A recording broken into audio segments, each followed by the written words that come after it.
I'm very happy and honored to be here in this month of sessions on the Radical South that I also understand is Confederate Heritage Month. So we want to open up a range of perspectives there. I really do appreciate the invitation and to be in such a distinguished lineup and the chance to be back in Mississippi and back in the South. I've been in Connecticut. I was in Connecticut for a decade, and I've been in New York for 4 years. And so I'm really surprisingly happy to be back in a red state. Kind of feels familiar to me, and to also see what's happening from Mississippi and just continue to have these conversations about what we do in whatever the particular political crisis is. So thank you very much, and thanks to Jamie and Jay for hospitality, and Susan, Jay's wife, including a great porch swing that I took a nap on right before I came here. So between grits, porch swings, a little bourbon after I finish this, I'm gonna work my way through my list of things I don't get in Brooklyn. So the Radical South, I don't know how many of you identify with that, and I'd be a little bit curious to hear from some of you, and I'll tell you a little bit about how the Radical South came to my front yard and how I got assimilated into it or took steps that got me there. But how many of you have been to other of the Radical South events? What do you, and whether or not you have, what does Radical South mean to you? Do you see it, you're just kind of interested intellectually in it, or do you see it as something you're a part of? I'm just curious. If you see it as something you're a part of, raise your hand. Interested in. Here for credit. Well, I hope to be able to describe it in such a way that you'll see that there's entry points for you, and you may be already in it, and maybe just showing up here is part of that too. So let me just tell you a little bit about how the Radical South kind of came to dinner for me. I was born in 1949 in Tuskegee, Alabama, which during my childhood had the highest percentage of African Americans of any county in the United States, because Tuskegee Institute was there and the Veterans Administration Hospital was there. And yet for most of that history, the white minority controlled the town. But there had been quite a challenge to that, both within Macon County, across Alabama, across the South, in terms of Black freedom movements that were really on the march as I got older and older and taller. I got older than, I kept getting old, but I didn't keep getting tall. But so I was vaguely familiar with things. We got a TV in 1954, but when it really struck me was when a federal court order by Judge Frank Johnson integrated Tuskegee High School, Huntsville, Mobile, and Birmingham, I think was the fourth one. And we were ready to integrate. I got up that morning and George Wallace had sent 200 state troopers to surround our high school, not let us in. So even though I had geared up to go and experience integration as ethically as I could, my parents in the meantime, with some other parents too, started a segregated private academy, first one in Alabama, and I went to that for the rest of my high school. In 1965, but when Tuskegee High School was integrating, all the news cameras, they camped out in our front yard because we were 2 doors down from the high school. So I could literally look out and see the TV cameras and then come in for supper and watch us on TV. So it was a very immediate, it came for me. It also came for me when SNCC folks tried to integrate the First Methodist Church in Tuskegee. And my dad had been appointed what was called then a welcomer, which meant he would run in and lock the door to keep the demonstrators out, and they would pray on the steps and then go home. And I was sitting in the choir looking at the flurry, knowing the door was being locked, and seeing this picture over here of Jesus knocking at the door, and I knew my Bible, knock and it'll be opened, and seek and you'll find. So I was facing all these contradictions, but I couldn't deal with them in Alabama. After going to Huntington College, where Jeff Sessions and I were in student council together. I went to Duke to graduate school in '72, got a PhD in '79, but most importantly came out as a lesbian and realized that my politics and vision and where I wanted to go could fall into line once I could say that about myself. and that I had learned very deeply from the ways I had observed the civil rights movement in a white family, a very racist white family, that I wanted to be somewhere else. There's another side of history, I wanted to get to that. But being a lesbian really opened those doors for me, as they were for many people at the same time too. I did a dissertation on William Butler Yeats that I put on a shelf, worked with Feminary, working on feminist, queer, socialist, very diverse politics and culture in the South. Many queer people were leaving for San Francisco or New York, but a group of us really wanted to stay and ground ourselves as queers in North Carolina and queers in the South, so that was Feminary. By the 1980s, a friend of mine, Barbara Smith, who was a wonderful and brilliant black feminist and lesbian, was telling white women, you need to step up to this anti-racist work, and was telling us, like, I don't live in the women's movement, I live on the streets of North America. So in 1983 and 4, people from the National Anti-Klan Network came through town, and Durham was a town, and told us that North Carolina had the worst Klan and Nazi movements in the country. 3 or 4 different groups, neo-Nazis that were trying to take back the world for the Aryan race, and doing lots of nefarious activities in the meantime. So I volunteered and then stepped up into the coordinator position, although at that point I was teaching English composition at a little Southern Baptist school about an hour away, that because we didn't yet have the internet, could not just Google me and blow my cover as a lesbian and kick my little butt out by sundown. So I did the anti-Klan work, and very fascinating, and some of the richest work that I did in my life across North Carolina and the country. So since then I've been tracking the right wing, but I track it through my family because we're a long line of Republicans and still vote Republican. I've done my best to outvote many members of my family, but I can only vote so many times. So, so anyway, that's my part of the Radical South. Teaching was part of that too. And when I was asked to do this, it was suggested I might like reminisce about the 80s, but that was then and this is now, and the Radical South is always with us, and the need for radicalism in the South is always with us. So I really wanted to shape a topic that would speak to what I see as a current emergency. And for those of you who have come to this lecture but aren't sure where the Radical South is, the first part of this lecture is about what I consider a state of emergency after the Trump election. And I say this to say that many of you may be as aghast as me, and others of you may not. I'm not assuming anybody voted or has a certain party affiliation in here. Some of you may be here for a class. So it's an honest conversation, and I'm open to questions and other opinions. I certainly have been having these conversations with my brother and sister and mama and daddy for most of my life. So I just want to say that the floor is open, and I do have some opinions, and I'm not going to pull the punches on.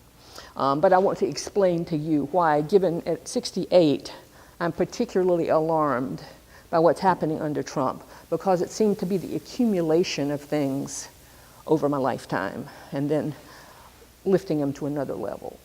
So, and I do think because it is so extreme and radical, we can't have a mild response. They've claimed a lot of radical ground. So that's where we are today. And let's see. Here's my little Jedi warrior thing. So I put together a title, and I called it States of Emergency First. And this is from a Sweet Honey in the Rock song, State of Emergency, from South Africa in the 1980s, when the anti-apartheid movement was really kind of coming to fruition. You couldn't know it at the time. You never know at the moment what's going to happen in the next decade. But by 1992, Mandela was out of prison. By 1994, there was an election in which the black majority in the African National Congress took control in South Africa. But that song was like State of Emergency, and I just remember the sirens like, State of Emergency, and Sweet Honey is wonderful. If you haven't listened, look them up on iTunes. But that song really, and those sirens were kind of sounding in my ear even before the election, when I was thinking, this guy's going to get it. Everybody's saying Hillary's got it. I'm saying, this guy, I don't underestimate racism in this country. I don't underestimate homophobia or sexism, any of these things. Really, this guy's going to get it. And then it was totally a shock whether people were elated or terrified after the Trump election. It was clearly an event. And I think that lots of people are still struggling to understand what happened, how it happened. And we don't quite know this as much until we see it play out.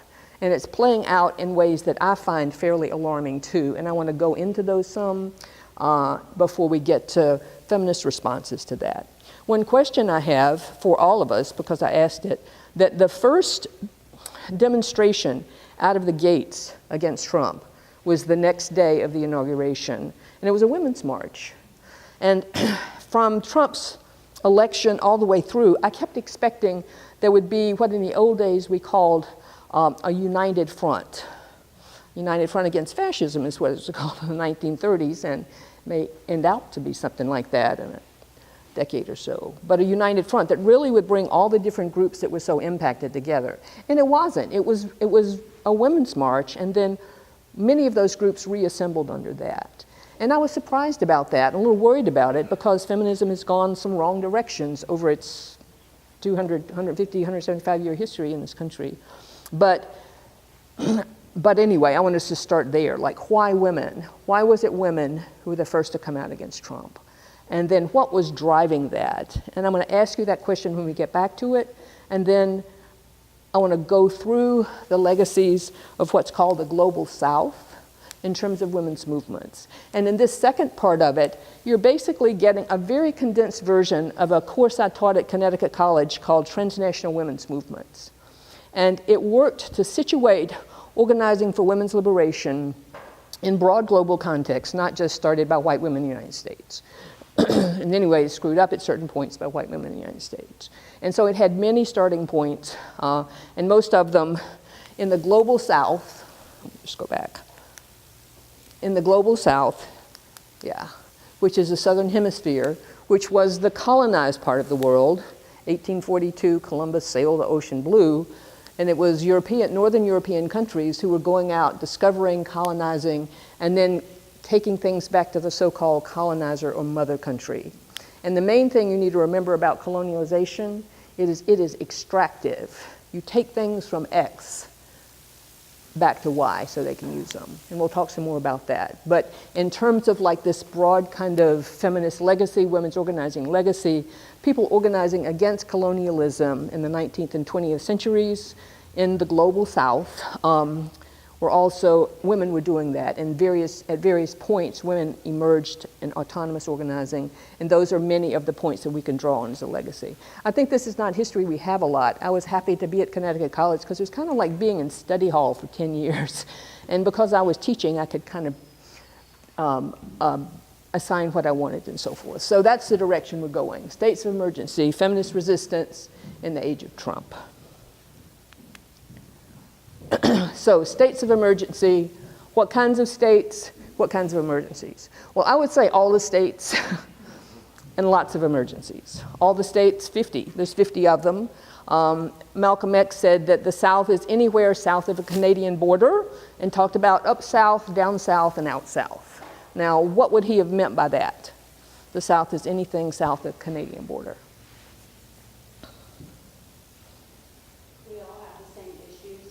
Okay, such as? We all struggle in the same way. Like sometimes we tend to think that racism is just in the South, right. But it's not. Right, it's systemic to the whole country and the history of the country. Absolutely, yeah. So all 50 states now, it's not just supermajority states. The whole country is kind of under a supermajority situation in terms of the people who are organizing within the Republican Party, which is one tendency that's been there and growing for 40 years. And then what kinds of emergencies? Well, here's some samples of it. Ecological crisis and global warming, which we have very little window to do something about, or the temperature of the earth heats up in extraordinary ways that end certain forms of life. And so that's an ongoing emergency. And there's a climate march in DC, in fact, I think next weekend, right? War, ongoing wars, Iraq, Afghanistan. We've been in this continual war on terror since 9/11. The war in Syria now is disrupting the world in profound ways, not to mention killing 500,000 Syrians. Police violence that we've seen since Ferguson. Charleston wasn't police violence, but the various ways that African Americans have been executed at intersections for the most daily tasks, changing lanes, not putting on your blinker, selling cigarettes illegally, stopping at a traffic light, just any way that the most quotidian or ordinary tasks turn into sites of execution that we now see because very brave people have also videotaped them.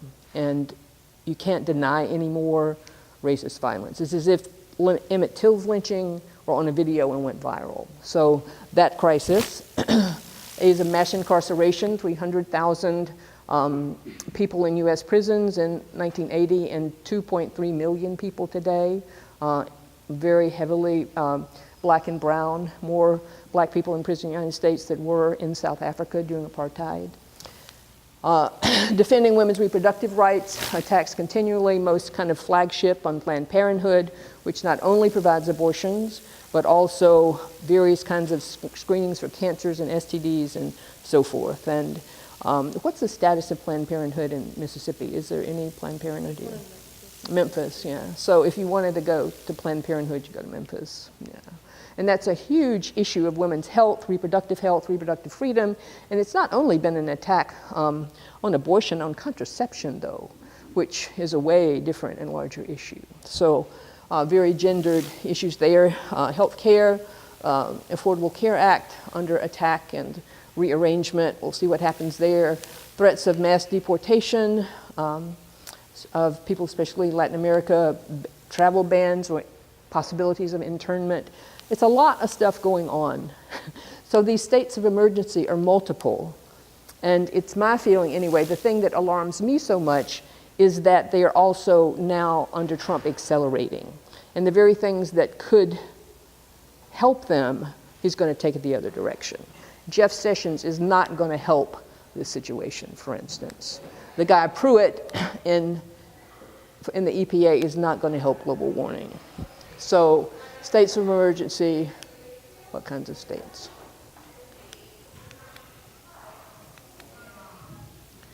I'm not going to play this, but this is a reminder of one of the worst moments from the Trump election.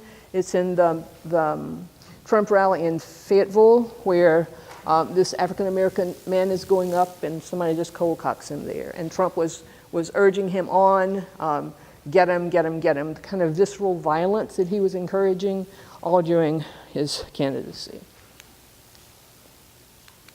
We've got to get the right direction here. And then this, we also won't listen to that whole disgusting tape, but the most visceral kind of insults to women and appropriation of women's bodies that he had access to almost sunk him. We won't necessarily get into the Russians in the election, but I do think that maybe Putin is on the cabinet myself. So then it starts to play itself out. Who's he going to put on the cabinet? And it turns out that it's the foxes in charge of the hen house. Now, when you put the foxes in charge of the hen house, what happens to the hens? What happens first? What happens to and then what happens to the eggs? Like, you eat the hens, you don't have any hens, you don't have any eggs. So why do you put somebody into an agency that's supposed to further justice to eat the hen and the eggs, or that's supposed to protect the environment to do it? So there's a deliberate destabilization of some of the agencies that are supposed to protect people, or a privatization like DeVos, who likes charter schools and vouchers and doesn't really believe in public education. She's a billionaire. Ben Carson, who they just don't know anything. He's a surgeon. Maybe Health and Human Services, when they appointed him to HUD, he said, I don't know anything about this. I'm afraid I'll embarrass the president. But it doesn't seem to be a problem in this administration not to know things. Perry, the former governor of Texas, who, when he ran for president during the debates, was going to eliminate 3 departments, and he couldn't remember the 3rd one. It was like, oops, it really took him out. But education and and it was energy, and that's the department they put him in charge of.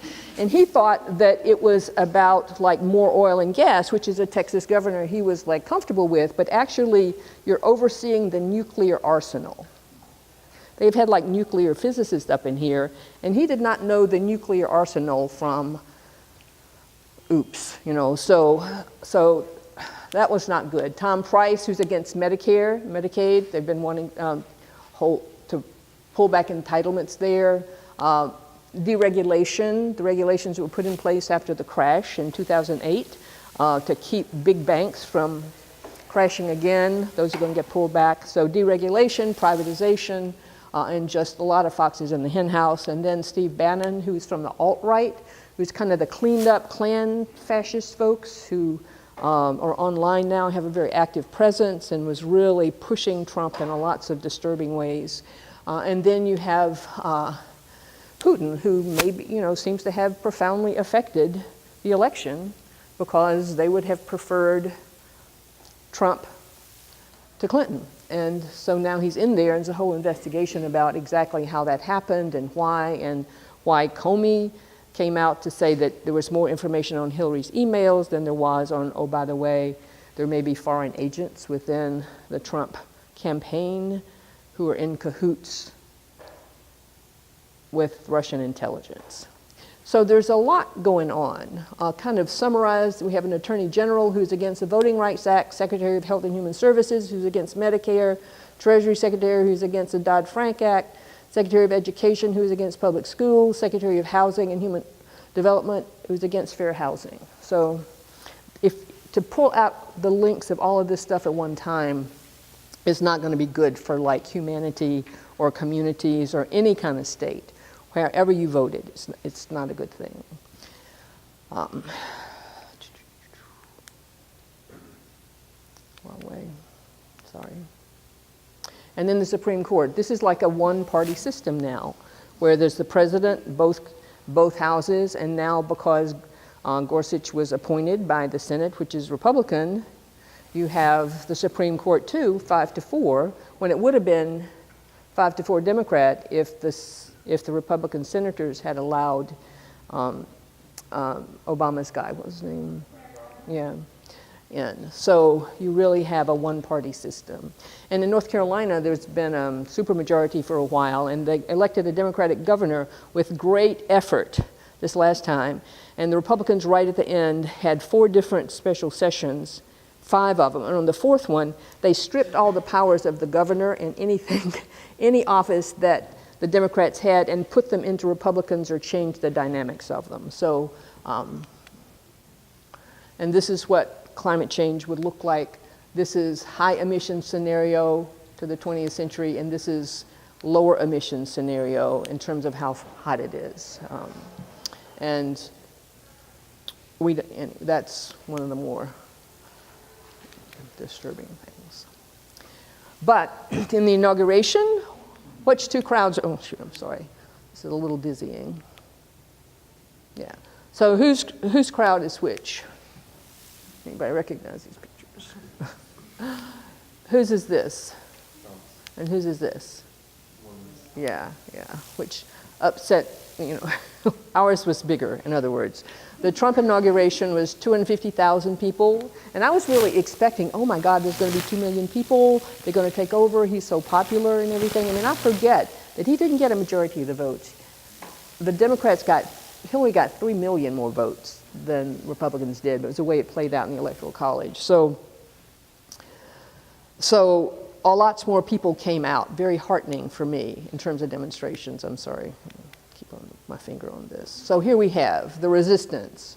Women's March, 1/2017, and these questions, what kind of march, what kind of feminism, why women, and why the biggest? So I'd just be curious, anybody's thoughts on what it was about gender and women's issues that made them the kind of presenting issue for resistance. Because once it was organized, lots of different people came. And 3.2 million people came across the country and across the world. So any ideas about this? Why women?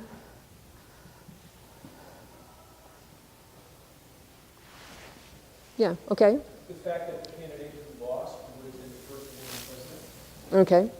And in fact, it was some of Hillary's supporters who I think the next day or the next week kind of signed up for the permit and the website and all that kind of stuff. What else though? First woman defeated, shockingly in a way.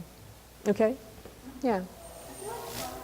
Just kind of is a figure that is representational about everything that was oppressive to women in women's society. Like he embodied most of his supporters seem to really rally behind, a lot of the ideas, sort of this machismo, I guess, that he just exerts and whole make America great again. Like to me, that took me back to, 1945, like America was, the greatest when we dropped the bomb on Japan and, saved the world. I saw Bill Nye reference in that as the show that weirded me out. But when Trump sort of talks like that, it's like that destructive, I want to say toxic masculinity that is a political driving force. That is the number one thing I felt like when I went to DC. That's How many people went to D.C.? Were there marches in Mississippi? Yeah. And where were they? Where the Mississippi? around the square.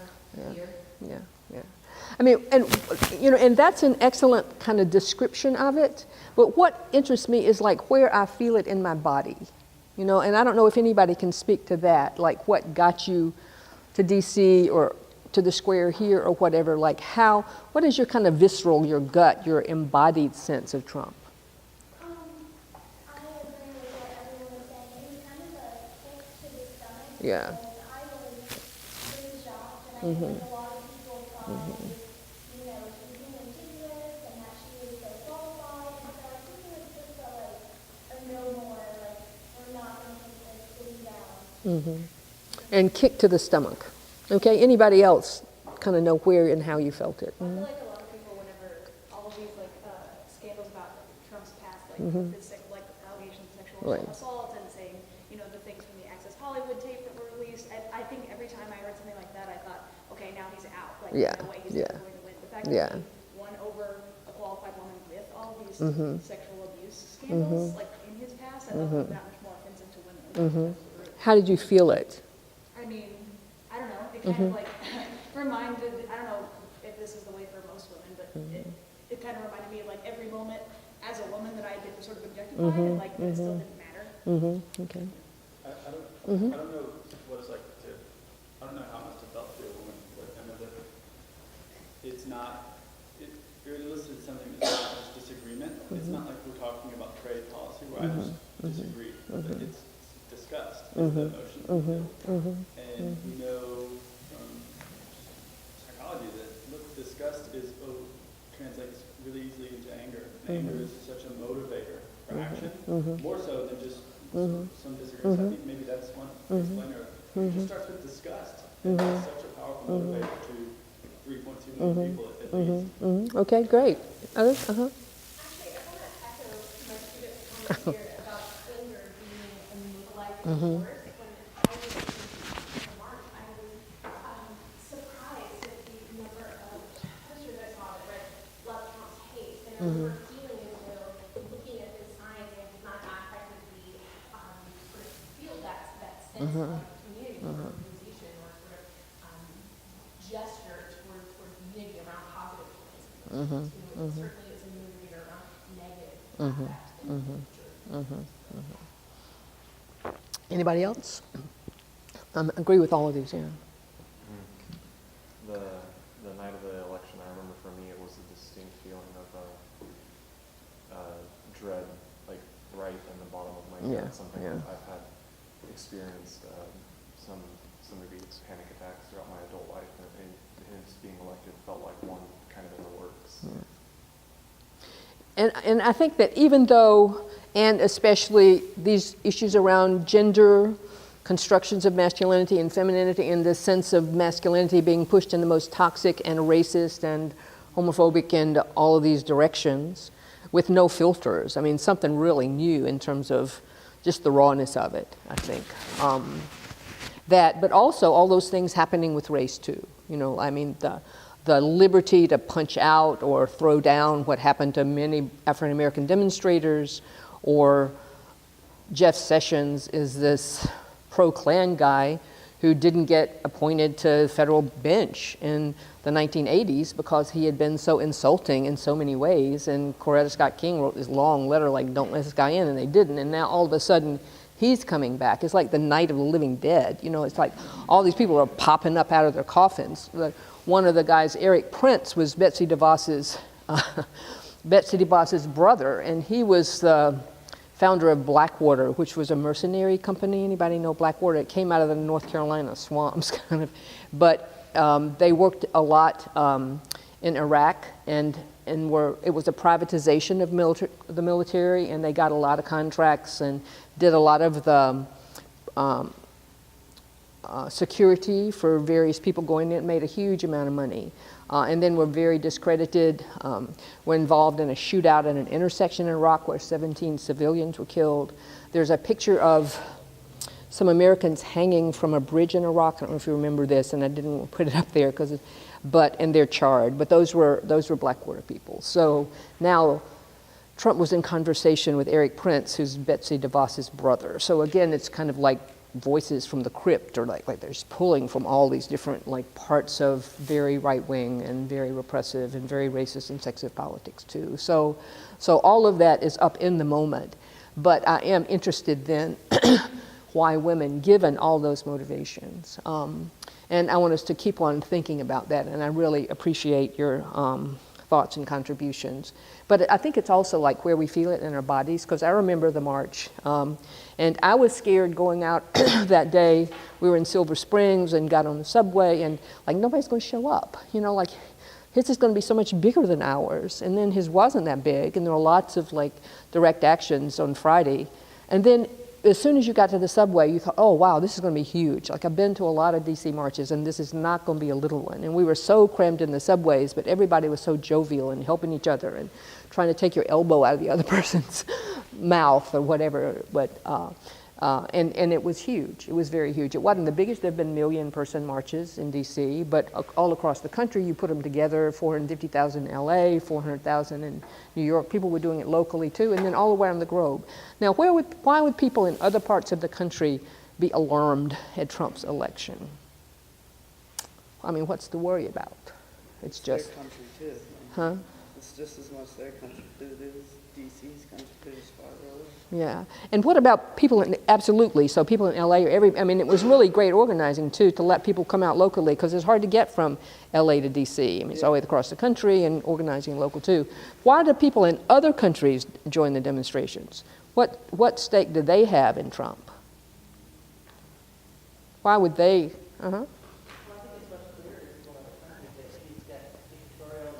Yeah. Yeah. Yeah. Yeah. Yeah. Yeah. Yeah. I think that fear is very real for those older people here and for Europeans. Yeah. After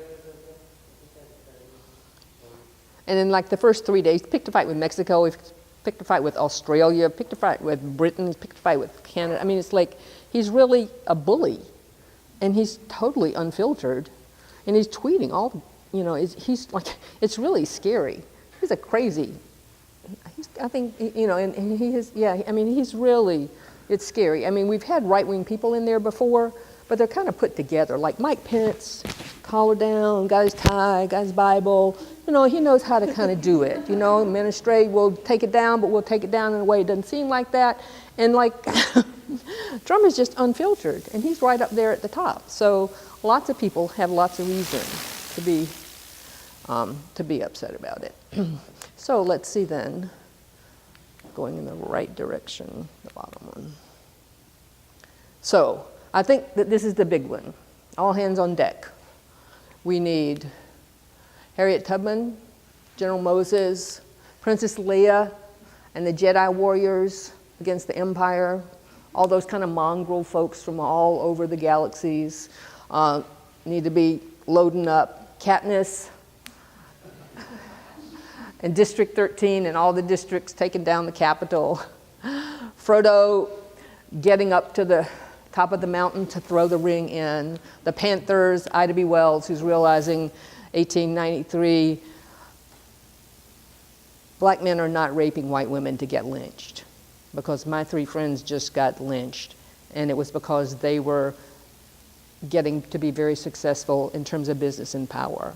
And Ida really pivoted a movement on lynching to realize that the rationales are not them, and this country is going backwards, and we got to do something. So we need all of our sheroes and heroes and myths and more, and power to the people.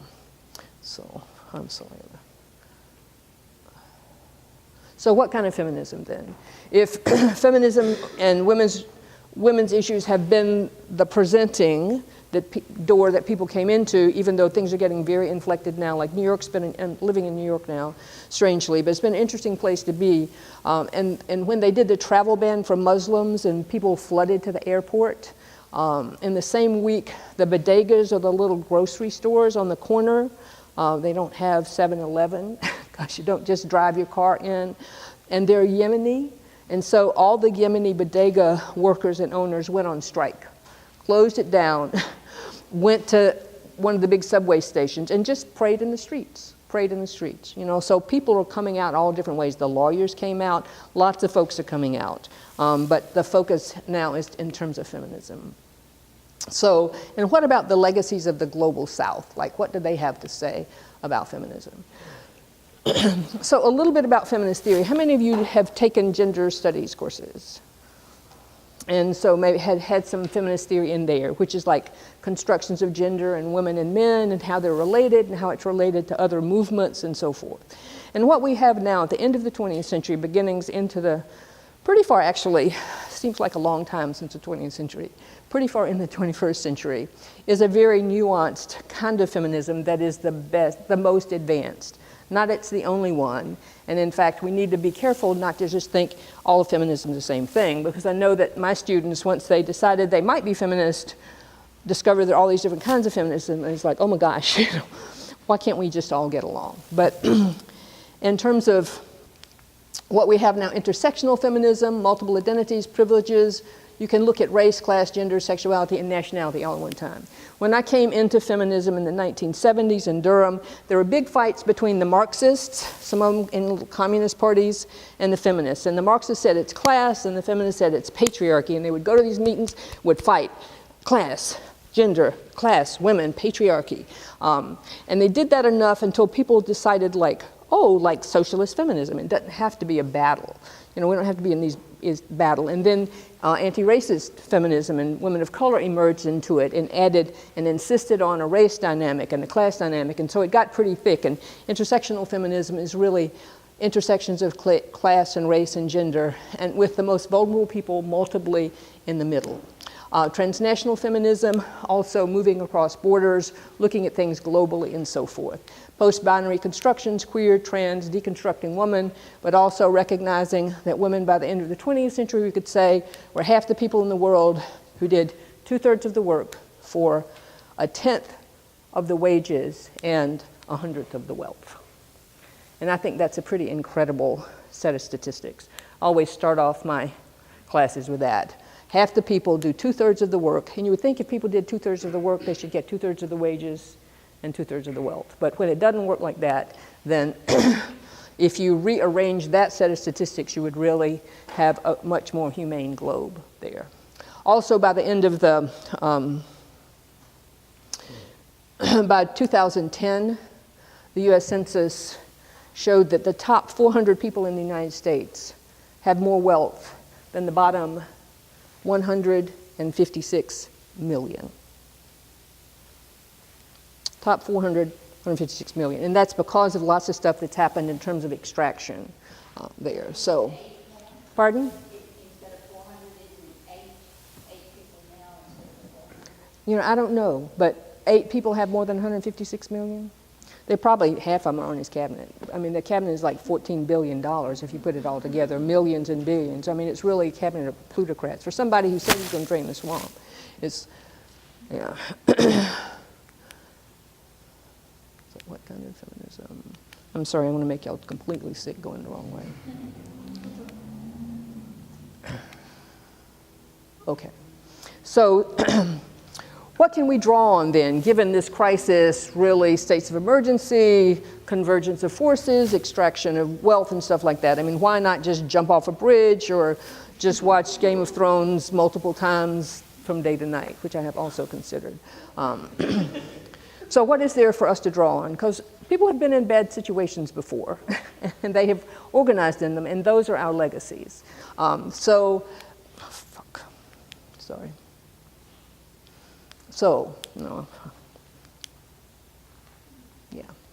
global peace processes. The early 20th century was a time of two huge world wars, partly because by 1912, Europe controlled 80% of the globe. That's another big figure, 80% of the globe. So all these nation states of Europe had colonized all these countries and then fought over them and so forth, and it propelled folks into two big world wars. And World War I was brutal, and 1919, the Paris Peace Conference was going to solve it. Well, the Paris Peace Conference looked like, here's a guy, here's a guy, here's a guy, those guys, those guys.